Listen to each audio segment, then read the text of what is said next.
If I could instill one piece of advice into all human beings, it would simply be to believe in yourself without a doubt.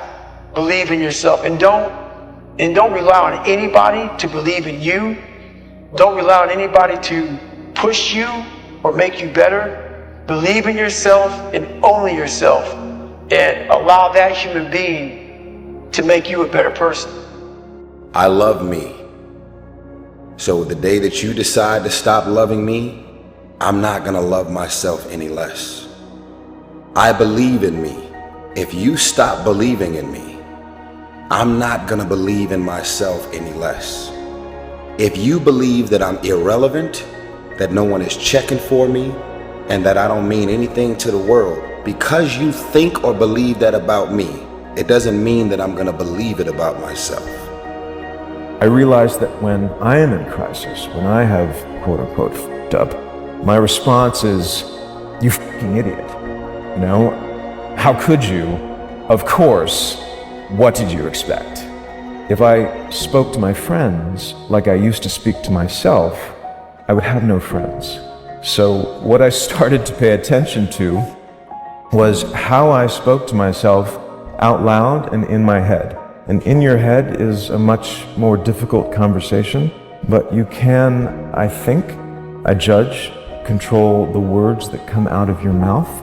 So if you do talk to yourself out loud, and I do, make sure that the words are loving and supportive and nourishing. Start the work of being your own best friend. I'm the world's biggest failure. I kept saying this to myself on repeat. There is no way, Mel, if you've worked this hard, that you will not be rewarded. You have to believe that this moment is preparing you for something amazing that hasn't happened yet. Keep going.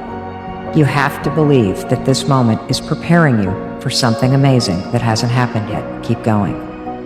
And so I repeated that over and over and over and over and over again as I wanted to throw in the towel, as I would start to bash myself, as I would start to feel sorry for myself and be like, nope, there's just no way I'm going to believe that something amazing isn't going to happen. I've worked too hard. Something amazing that hasn't happened is coming.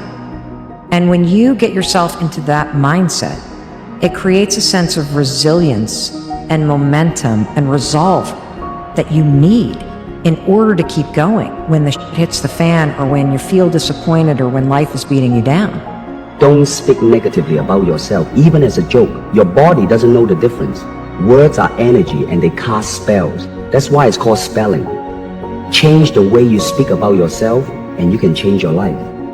See, the day that you start living your life according to everybody else's opinion is the beginning of the end. Most of y'all, and it's f***ed up, I see it every day, all day. Most of you guys don't actually know your self-worth.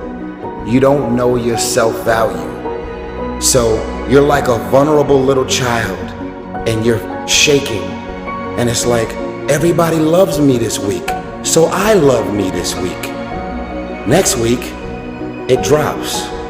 So now you're running around insecure, feeling self-conscious, and not loving yourself, sad and depressed, based on the feedback, the responses, and the energy that the rest of the world is giving you. And even when you're struggling, even when you're discouraged, and you feel like other people have given up on you, don't ever give up on yourself. A gentleman who dramatically transformed my life, I was a junior at Booker T. Washington High School in Miami, Florida, and I went in his class looking for another friend, and he said, go to the board and work this problem out for me. I said, sir, I can't do that. He said, why not? I said, I'm not one of your students. He said, do it anyhow. And the other kids started laughing, saying, he's Leslie, he's DT. And he said, what's DT? His brother is smart, but he's the dumb twin. And I said, I am, sir. And he came from behind his desk and he pointed at me. He said, don't you ever say that again. Someone's opinion of you does not have to become your reality. You have the power to do more than you can ever begin to imagine. Don't underestimate yourself. You don't know enough about yourself to become a cynic. And so you've got to challenge yourself to access that power that you have within you. You're more than a conqueror. If you make it to the end of this video, I want you to write, self-love is the cure to self-hate. Self-love is the cure to self-hate. And I hope you share this video, because I want this video to spread all over the world.